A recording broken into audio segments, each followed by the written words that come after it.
The bitter rivalry had its roots in the years of the First World War, when the competing ideas of communism and liberal democracy first came into conflict. Beginning in 1914, World War I consumed Europe in killing and destruction. For the Western powers, the war was hell.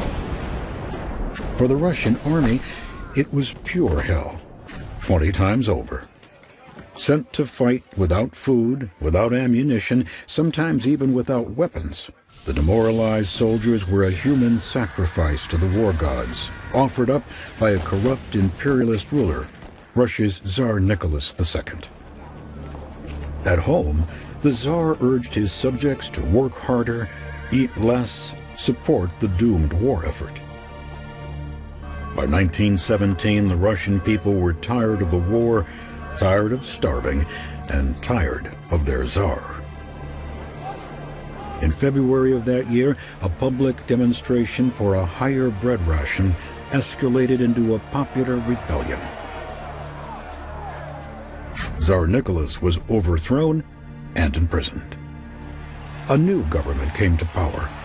They promised democratic elections, new freedoms, equal rights for women. A revolution belongs to the people. I propose to defend it against any attack, whether from the left or from the right. Russia's flirt with democracy would be short-lived.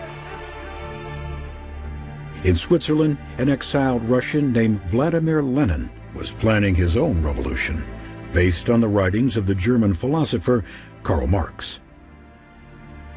Living in 19th century England, Marx witnessed firsthand the growing disparity between the rich and the poor. He predicted that the inequities of the capitalist system would inspire a spontaneous revolution of the modern working class, the proletariat. Capitalism would be replaced by a system of social and economic equality called communism. We declare openly that our ends can only be achieved by the forcible overthrow of all social conditions. Lenin interpreted Marx's beliefs with religious and violent fervor.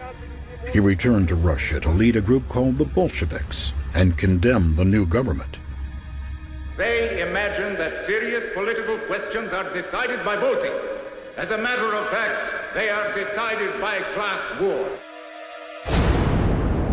In October 1917, Lenin launched his revolution and seized control of Russia.